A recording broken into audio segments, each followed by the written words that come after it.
Hey guys, welcome out to the range. Let's talk about sling use today.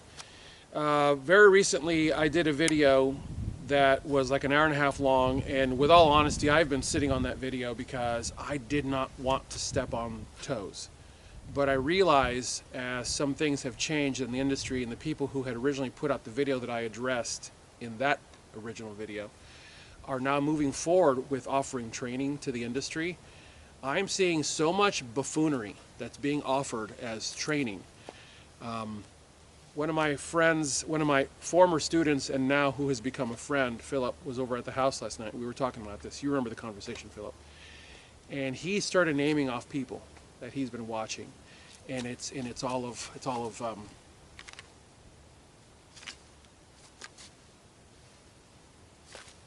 and it's all this stuff. It's all this crap. And we both had a good chuckle about that. And I told him the names of the people, I know them, of the names of the people who propagated that well over a decade ago now, who set that in motion, who made that such a thing that it became a thing. And it has literally changed the face of training, because what passes for training now is video watching. And I consistently see the same thing, and I go, okay, but just because you're watching videos doesn't mean you actually know what you're doing. And I know this because when I get people physically out here, they go, wow, this is a lot harder than it looks. Yeah, it's work. Guys, it's cold right now.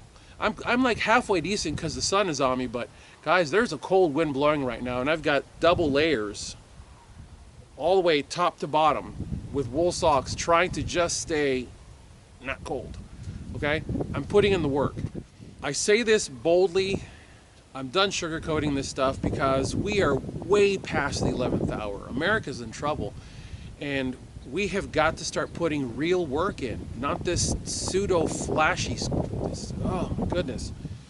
Sorry about the wind, guys. It's blowing pretty hard out here. I'm having to basically stop the camera between massive gusts, and it literally is moving the camera. What I wanted to show you guys, I am literally having to get this subject out like every 3 weeks now and keep re-showing it over and over and over again. It's because YouTube has trained people to do certain things, and to such a degree that I'm going to show you something that I actually learned from a former Special Forces operator, okay? I'm not going to tell you who it is, because then all of a sudden people start name dropping and it just gets retarded. So this dude basically said slings should be attached as far forward and as far back as you can get them to go. As far forward and as far back as you can go. But now what we got going on is, what we got to do is wanting to hook in here, and in some cases wanting to hook in here. Now, why in the world would you want to hook in, and I'll just do it this way, why would you want to hook in here and here when what you have now done is you've given your weapon the ability to do this right here? If you don't understand what this is about, watch. See that? See how much less movement there is for the same amount of movement of my arms? More movement, less movement. And my arms are moving the same amount. They're moving in and out the same amount. What this equates to is, if I have physical control of the weapon as far back and as far forward as I can, I have control over the muzzle's ability to move off target. This right here is creating tension across my arm to give me stability. If I take my abdominal wall and I pull it in, essentially take your belly button and imagine sucking it towards your spinal cord. Suck your abdominal wall in, and you're controlling this weapon. Right? You have that, actually I'll show you really quick. That target down there, which is 20-ish yards away from me, you see in the torso, that is a dead center hit. And all I did was throw up the rifle and take a fast pop and hit him dead center. Why? Because I'm not fighting the rifle doing this on me. And this central hookup thing has now become a thing. And recently in a video, I was watching a guy demoing this stuff, and it was a level of buffoonery that was so bad that, like I said, my friend Philip came over to the house last night, and I showed him the video I did, and then the root video that I was referring to, and he went, And yeah, and it is complete with music in the track in the background while the guy is prancing around on the balls of his feet doing a whole lot of this.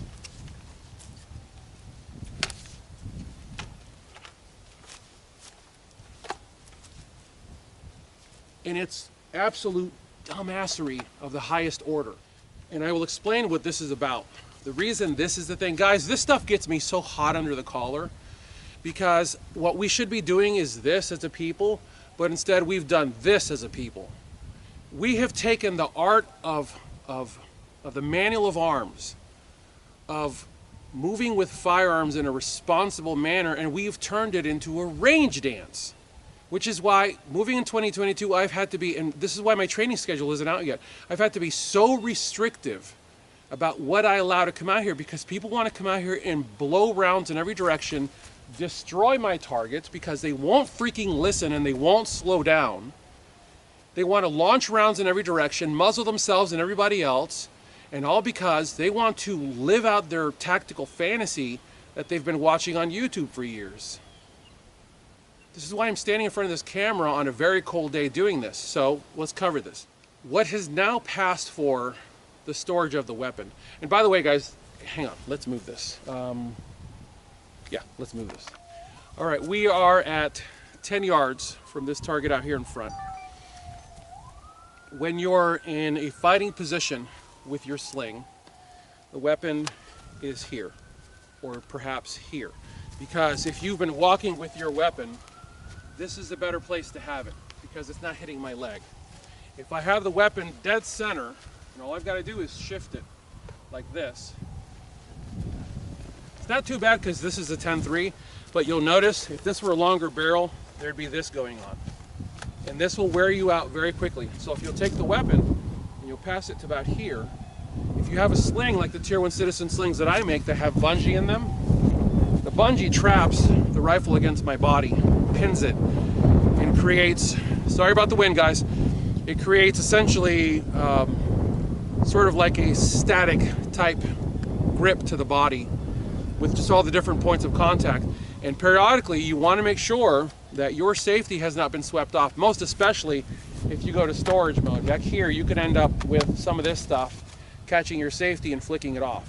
When you're not using the gun and you're just moving around like when we're in the overland course up in the hills, I tell my students, put your weapon here. You can still get this to this very quickly to take your shot, but it keeps it in a position where you can comfortably move with it. When you're actually using the weapon, come up to your shooting position, weapon comes up, you take your shot.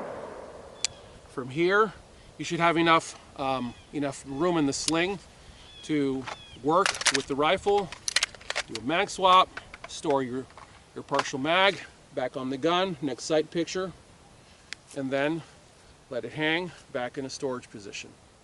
And you'll notice there isn't any of, how is it? People will fire and then they'll go, what's that about? Seriously? I mean, guys, I've watched this many times. This is a thing. And by the way, do this too many times, do this in a very hyper stylized fashion, and I've actually seen nice. I've seen, guys, it's cold out here. I've seen people pop themselves here and give themselves a Harrison Ford. For those that don't understand, this is port arms, and this is mostly a Navy SEAL thing because they're operating in very, very tight quarters on boats, so they don't want to be putting holes in boats. So they tend to do this a lot. But this right here is way faster to target than this is, because from here I've got to punch out and then I've got to drive it back. And the reason you have to punch out is because you have to get around all the crap you may be wearing, especially body armor. So it has to come from here, punch out, come back on the gun, which is why you'll see a lot of SEALs holding their weapon like this. And that shot still went dead center on that plate where I wanted it to go, even though my weapon is canted, because at 10 yards or maybe 15-ish yards for these two angles, this doesn't matter all that much. But At longer ranges, this does matter, but for CQC, it doesn't really matter. But once again, keeping this weapon as close to the shoulder as I can is the wiser choice. Now this is where it becomes a little interesting. When you're talking about using versus, I think this is now known as admin position, whatever. I just call it off to the side, or let it hang really is what it is, let it hang. From here, to actually store the weapon, all I tell people to do is grab the stock and or brace, and this hand goes like this. It's out and back. Rotate, up, and then set. And it sticks to you pretty well because of the bungee that I've sewn into the sling. When you need the weapon to come back, now this is a key, because if your safety, let's say the safety has come off, so there the safety is off. If the safety has come off, I need to make sure that when it comes back around, I don't have any chance of anything getting caught on that trigger. So it's off the body and it's around and then it's on. And of course, when you get it here, you're automatically going to be able to tell. I can tell with this finger and with this finger. Oops, my safety's off, but now it's back on again. My safeties are nickel boron coated, so they're kind of like butter, which is, yeah, I mean, it's a mixed bag because they're so smooth, they're almost too smooth if you don't know what you're doing with them. The reason that the storage thing that is being taught now is basically this has to do with the 180 degree mark, the 180 degree rule. And what that rule is don't break the 180 degree mark, the 180 degree position. The problem with this is that whenever I've got to readdress the target, I now have to transition from sidearm, and also look at what I've now created. If I'm on my sidearm and I take a shot and the gun has to go back, now my sling is in the way of my sidearm. So if my sling has migrated, yeah, there you go. If my sling has migrated here, I've just created a problem. So now I'm gonna have to pull my sling forward to get my sidearm back in place. And now I'm going to have to bring my long gun back around, and I'm gonna have to pass it to my support hand, get technically partially out of it to get back into it. And people say, no, bro, no. You just fight with it like this. Yeah, guys, I know this is a thing. This is a military thing. This is a problem because you're not in your sling is on you. And right now, if you were to grab this gun and give it a good yank, and actually I had my friend Philip last night do this. If you give this a good yank and my head even goes slightly down, this goes right over the top, and it takes my hearing pro and my hat or my cap and my glasses with it. But more important than that, I've just lost my long gun. But by the same token, if I'm in my sling and you grab hold of my gun and you start yanking, when all I've got to do is tangle up in it, or even simply keep my arm down and start fighting either with this or my knife or any other, elbow, whatever, and I'm retaining my weapon. It's tied to my body. But here, I don't have much hope of retaining my weapon to my body. So there's a lot of range theatrics that is being taught. And it has, and it's not that it's becoming, it has become a thing in the industry. And I just keep staring at the monitor going, who's going to speak truth? Well, I guess I'm going to have to be the one to do it. I guess I'm going to have to be the one to speak logic to people. We are overrun by cool guy movement training. Every time I have people come out here and run drills with me, they realize that the superfluity of all the movements that they're doing is wasting time. That shot timer is running, and you only have a certain amount of time to get the shots off. So when the timer goes, there's a particular drill that I do that's a 7-second par, and you have just enough time to go pop, pop, pop, pop, and then transfer back, and your time is out. And if you don't know what you're doing, you're going to run out of time really quick, and that's only 7 seconds. And frankly, 7 seconds is an absolute eternity. You have to be able to frankly get this done in 5 seconds. And when we get this thing out, all the smooth moves that people do go into the trash can because now they realize they are out of time. They don't have the luxury of time on their hands. And that's why training like this is important. This is the box drill. These soccer cones you see around me are part of the box drill. My version of the box drill that I learned from Dave Spalding is actually, for rifle, is actually 10 yards apart, 10 yards out, 20 yards out. I'm still working on the times because this is actually a fairly new addition. I'm still working on the times, but I wanted to make sure that you had enough room to actually get into a good run with your long gun. And actually, I'll close on that. When you're actually moving in a run with your long gun, pass it over your shoulder and run. And I got this from Pat Mack. I've never even trained with Pat Mack, but this is a case of, I said, oh, now there's an interesting technique. Pat Mack passes it over shoulder and allows him to actually have the body mechanics of a run. Because if you try running with a gun like this, yeah, you'll figure that out real quick. This is all kinds of bad. Because now you've got a whole lot of weight, and this is only a 10.3. This is a very light. This is 5 pounds, 13 or 14 ounces, as you see it with the Sling. Okay, so this is a very lightweight gun. Imagine you have a 16-inch gun with a 13-inch or a 15-inch handguard, and your gun is upwards of 7.5, 8 pounds, fully battle dressed. That's a whole lot of weight to try to be managing while running. Or worse yet, running like this, which doesn't do you any good. It sucks up all your body mechanics. And I watched the video and I said, all right, now I'm going to take that technique and I'm going to take it on the range and I'm going to try it. And you know what? Pat Mack's technique of running with a gun, absolutely rock solid. He knows what he's talking about. But when someone presents something to you on video, you better take it out and try it. Like, try it for real, not in your living room, but actually try it for real. And guys, I get it. Not everybody has access to this, which is why, starting in 2022, I'm going to do my darndest to be offering free training out here. And all I'm going to ask of people is donate something. Take ownership in Tier 1 Citizen. Because you're a Tier 1 citizen. I'm a Tier 1 citizen. I'm going to be offering free training because I need people to get real training to drills that are movement-based and not just cool guy flash hand motion stuff, but real movement, very small classes. I will most likely never exceed 8. I might push it to 10, but I will probably never exceed 8 people because I don't have assistant instructors. I will never have assistant instructors because that is the most difficult thing to consistently keep, is a person who will dedicate their time to come out. And remember, if I'm not paying squat, how in the world do I expect to get people to come out? Plenty of people said to me, oh, I want to learn from you, Abner. Okay, so are you willing to give up every single Sunday?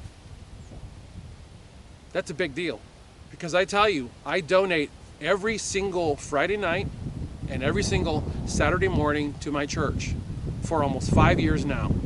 And let me tell you what, there are some weeks where I go, oh yay, I gotta go do that again.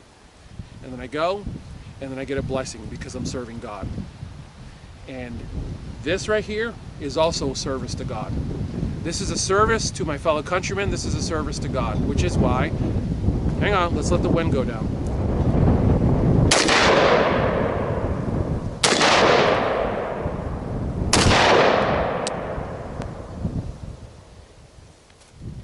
Yeah, that's right, I scared the wind.